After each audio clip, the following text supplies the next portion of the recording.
It is finally time for my December book haul featuring my funky glasses.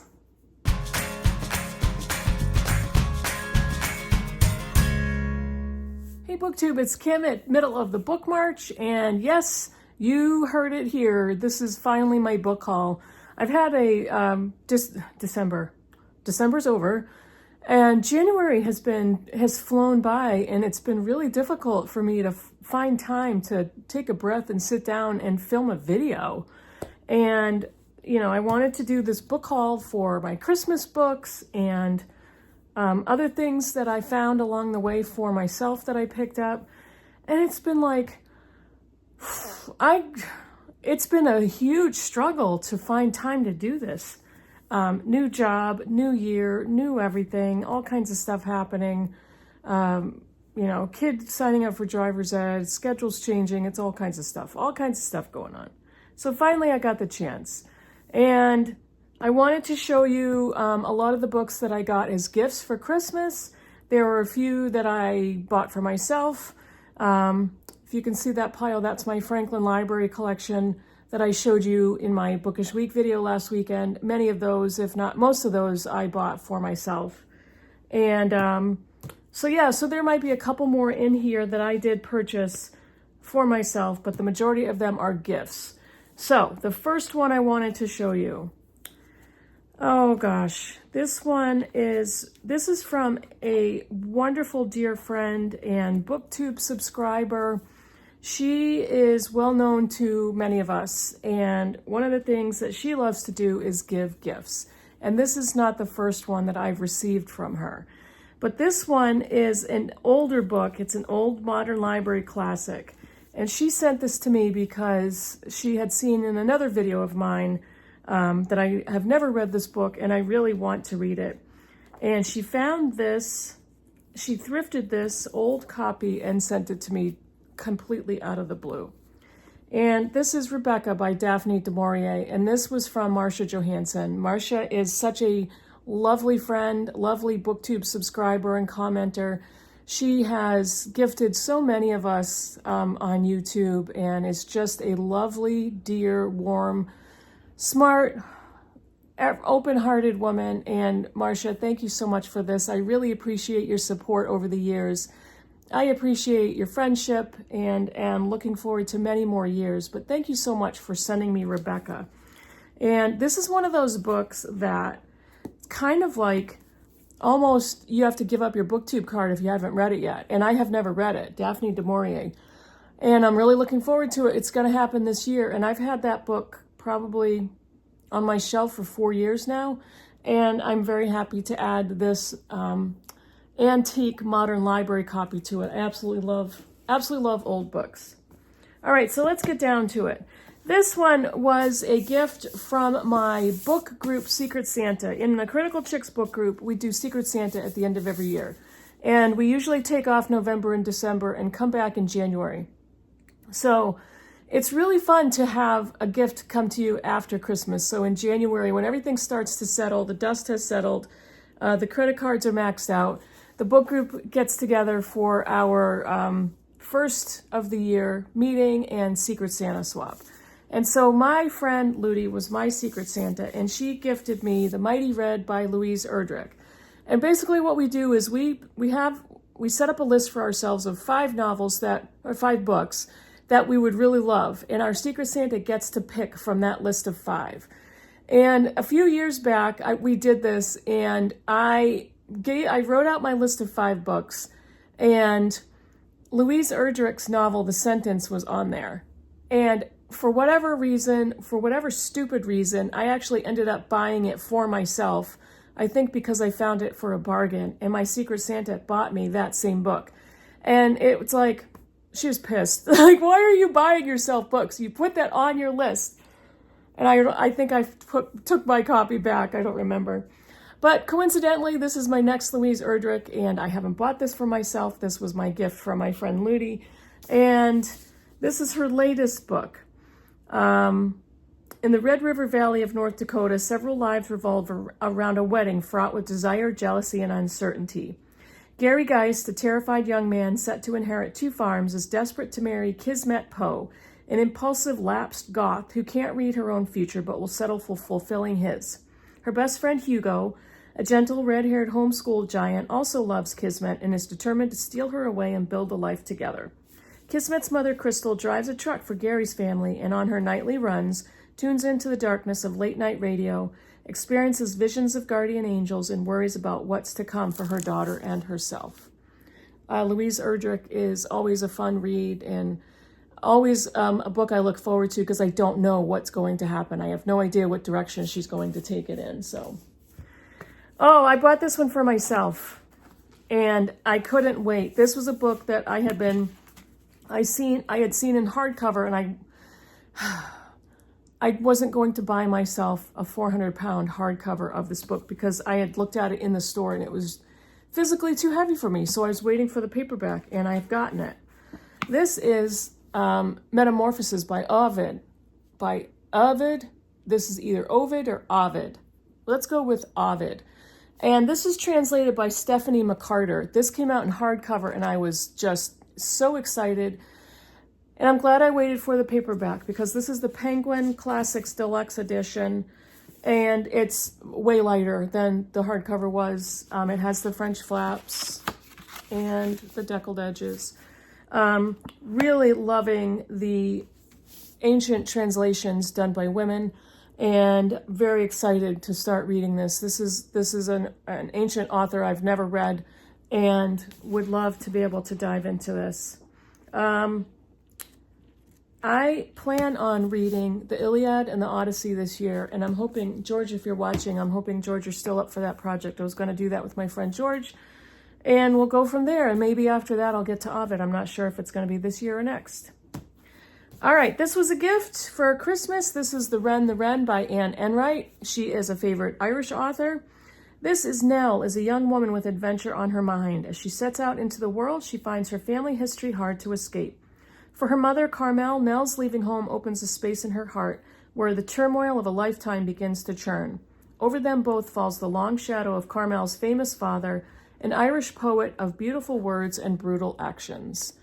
I don't remember how many of her books that I have, but I've been slowly collecting her books and really look forward to this. I read this book Actress by her with Britta. Britta and I read Irish women authors, and Anne Enright has a really great selection of books. Let's see. This one I thrifted for myself. This book has been around for a while. It was first published in 1996. And this is a memoir. This is Are You Somebody? And the Accidental Memoir of a Dublin Woman by Nuala O'Phelan. And I think at one point years ago, I even owned this book. But I didn't any longer, and I found it in a thrift store, so I'm going to get it. It's basically, it's a memoir. It's a beautiful exploration of human loneliness and happiness, of contentment and longing. And it's a pretty slim little memoir. It's actually quite slim. It's just a little over 200 pages. But this has gotten so many rave reviews for a very long time on BookTube, and I was very happy to see that in a thrift shop. Another one I got in the thrift shop. And I think this was for $1 or $2 because it's an older one of her books. This was copyrighted in 2005. And this is a novel by Hilary Mantel. It is Beyond Black. I had never heard of this book. And Hilary Mantel passed away a few years back, and she is, of course, the author of the Wolf Hall trilogy. I did not get along with Wolf Hall. I didn't, I'm sorry. But this one I saw, and I thought, this sounds really good. And Hilary Mantel was an exceptional writer. And I don't see anything of summary on the back of this book, so I can't even tell you what it's about. And I think I may have looked it up to see what's the point of this story. It's a terrible and swirling horror comedy about a very fat medium on the perimeter of the M25, haunted by mean and nasty spirits, veering between damnation and the trivial. And I don't know what that means. But what I did love was I did start to read the first few pages, the first paragraph. So let me read a few of the sentences. Traveling, the dank, oily days after Christmas. The motorway, its waste looping London. The margins scrubgrass flaring orange in the lights, and the leaves of the poison shrubs striped yellow-green like a cantaloupe melon. Yep, that sounds like a Kim book to me, so I purchased that. This one was another thrift shop find. I do swear that many of these books were gifts. We're coming to them. Are we? We are. Yes, we are. This one was another thrift shop purchase at the same time. And it's a Europa edition. And if you've ever watched me for a while, I love Europa edition books. And this one, I only picked it up because it was Europa. And then I read the synopsis and I'm thinking, that sounds really good. And I love the cover. This is 3 Weeks in December by Audrey Schulman. That is a lion on the cover. And it's, that cover is so brooding, and I absolutely love that picture. Lions are probably my favorite animal. I have a few, but lions are my most favorite. This one, in 1899, Jeremy, a young engineer, leaves a small town in Maine to oversee the construction of a railroad across British East Africa. In charge of hundreds of Indian laborers, he becomes the reluctant hunter of 2 lions that are killing his men in nightly attacks on their camp. Plagued by fear, racked with malaria, and alienated by a secret he can tell no one, he takes increasing solace in the company of an African man who scouts for him.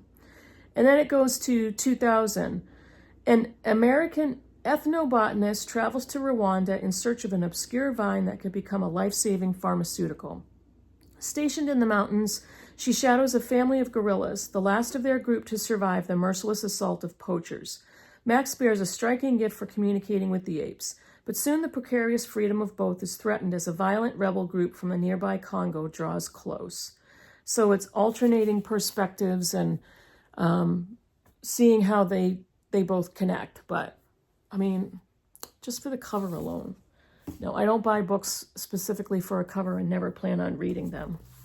This one is the first in a long series of, I think it's a police mystery series. And I bought this because one of my best friends, my book group friend Ginny, raves about this author. And I have read police mystery series before, and it's not kind of the first type of book I go to, but she made this sound so good. And she said his writing is so beautiful. And the plots, because they're police mysteries, they're just propulsive.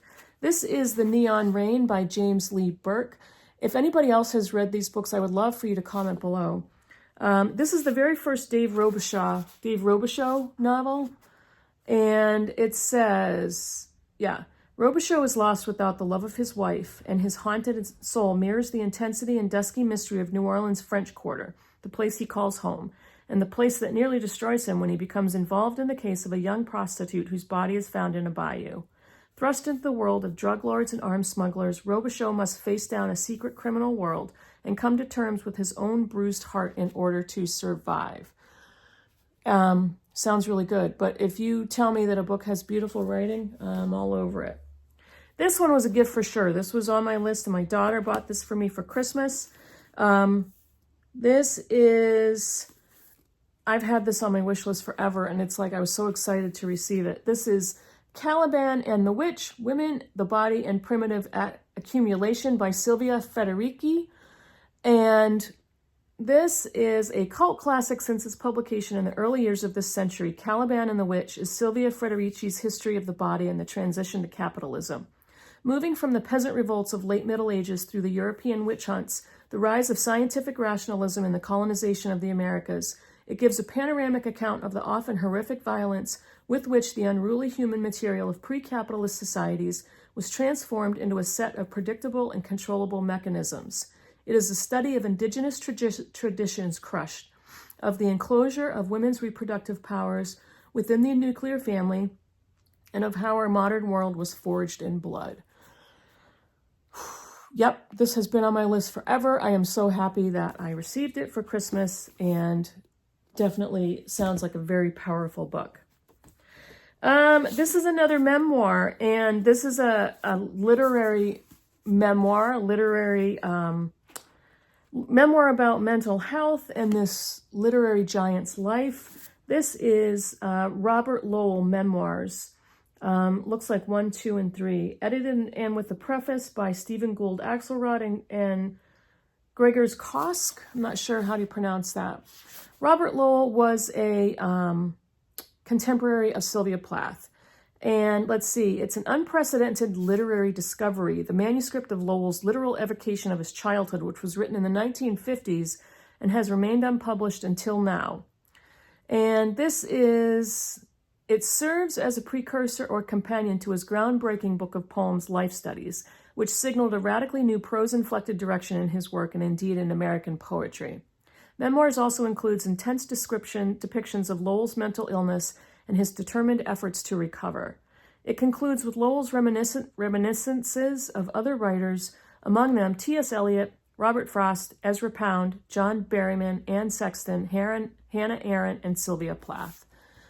And I've been fascinated with him and with that whole circle of Lowell, Sexton, and Plath for a really long time. And Hughes, he's in there somewhere. But yeah, I thought that sounded really good. This one was, I read the description and I looked at the cover and I thought this is just such a beautiful book. This is called Sweetness in the Skin by Ishi Robinson. And this is so pretty. It's got French flaps and deckled edges. And it's just such a very beautiful object. Let's see. This is a debut novel. And it says, she shares a tiny 2-room house in Kingston, Jamaica with 3 women. Her mother, Paulette, who ignores her. Her beloved Aunt Sophie, who her mother resents. And her grandmother, who has always played favorites. It's not an easy household. And whenever tensions rise, Pumpkin retreats to the kitchen, creating the Jamaican puddings and cakes that have always given her comfort. Puddings and cakes in the description. Yeah, I'm starting to drool a little bit. When Sophie moves to France for work, she vows to send for her niece in 1 year's time, promising a new life together. But in order to follow her aunt, Pumpkin has a mountain to climb, starting with the question of how she'll afford to make the journey.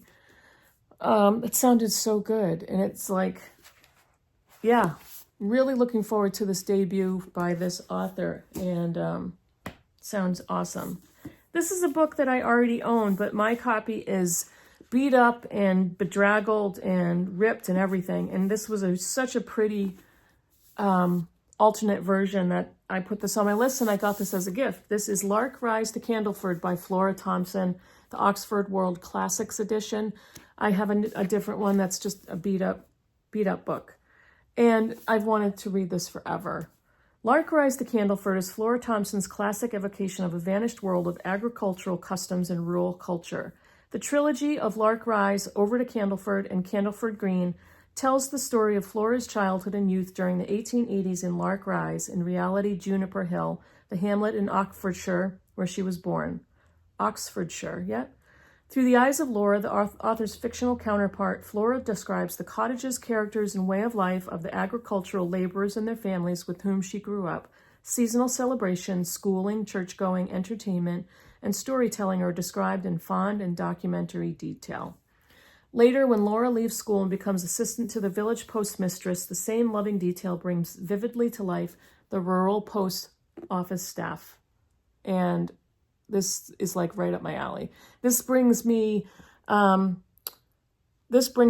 Pym vibes or Willa Cather vibes, and maybe some Gaskell vibes. I don't know, but I've wanted to read that forever. Let's see. This one was another gift that I am super excited about. This is Didan and Babitz. Lily Analick, author of Hollywood's Eve. These two literary giants of the 70s. Eve Babitz died on December 17, 2021. Found in the rack, ruin, and filth of her apartment, a stack of boxes packed by her mother decades before. The boxes were pristine, the seals of duct tape unbroken. Inside, a lost world. This world turned for a certain number of years in the late 60s and early 70s and centered on a 2-story rental in a down-at-heel section of Hollywood, 7406 Franklin Avenue. A combination salon, hotbed, living end where writers and artists mixed with movie stars, rock and rollers, and drug trash. 7406 Franklin Avenue was the making of one great American writer, Joan Didion, a mystery behind her dark glasses and cool expression, an enigma inside her storied marriage to John Gregory Dunn, their union as tortured as it was enduring. 7406 Franklin Avenue was the breaking and then the remaking, and thus the true making, of another great American writer, Eve Babitz, goddaughter of Igor Stravinsky, nude of Marcel Duchamp, consort of Jim Morrison, among many, many others, a woman who burned so hot she finally almost burned herself alive. Didan and Babitz formed a complicated alliance, a friendship that went bad, and amity turned to enmity. I am hooked. I am hooked to this book and this story and these women, and would love to read more about both of them, would love to read more of their actual work. This one I bought for myself, and I am super excited about this. This is a contemporary novel. It is Colored Television by Danzy Senna. She is the wife and partner of Percival Everett. Fun fact. And this is a brilliant dark comedy about love and ambition, failure and reinvention, and the racial identity industrial complex from the best-selling author of Caucasia. I don't want to read you the summary on the jacket because I did and honestly would rather that I had gone into this book without hearing or reading that summary, so I'm going to leave it at that. But this, I am very, very excited to read this book. And I believe this is her latest. Caucasia is very well known, and I would love to go back and read her back catalog after that one. This one, I've seen this all over the place with amazing reviews on BookTube. It's a little book. It's a shorty with very big font and very large amounts of white space on the page. This is the Blue Book of Nebo by Manon Stefan Ross, and I can't even figure out what's on that cover. I don't know what that is, but this is it paints a spellbinding and eerie picture of society's collapse and a tender portrait of the relationships that persist after life as we know it disappears. Not going to read the rest of it. That's all I'm going to read. So that's enough of a summary for me.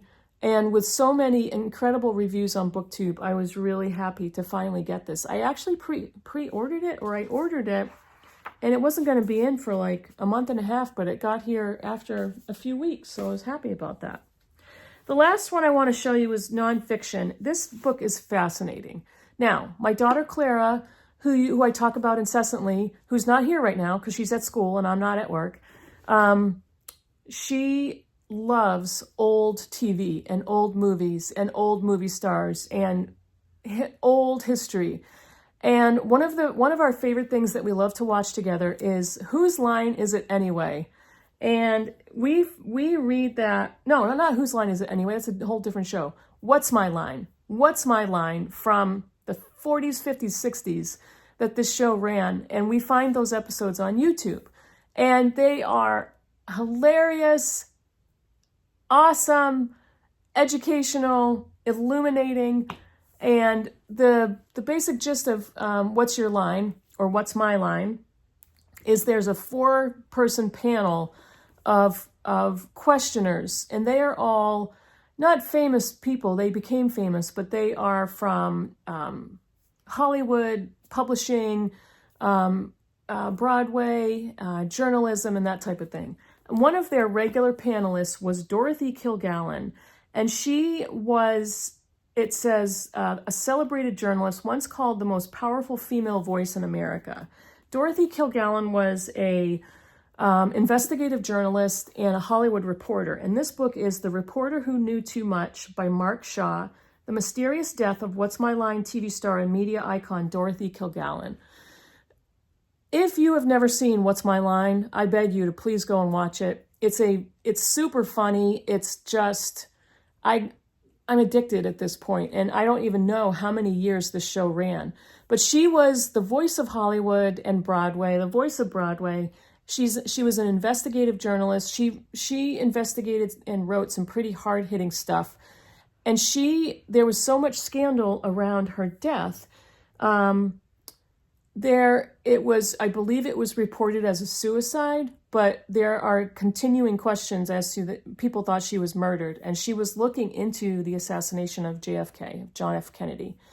So there was a lot of scandal and a lot of background, and I am fascinated to read this and find out more about that, more about her as a person. She was brilliant, a genius. And when you watch the show, she is the one with the deepest, most cutting questions for the panelists. And the basic premise is they're all supposed to ask a bunch of questions to this person to figure out what their job is. And she hones in so quickly and knows how to question somebody. And it's, as an investigative journalist, she must have been incredible at her job. But this is a true crime, true history story that I'm dying to read. So that is it for me for all of the books I wanted to show you for this book haul. I don't know if I've said this before over the years, but I don't expect a lot more book hauls like this. My book buying has slowed way down. And if I do get a few here and there that I'm excited about, I will show you them. But let me know in the comments below if you've read any of them or what you think, and I will see you all in the next video. Bye, everybody.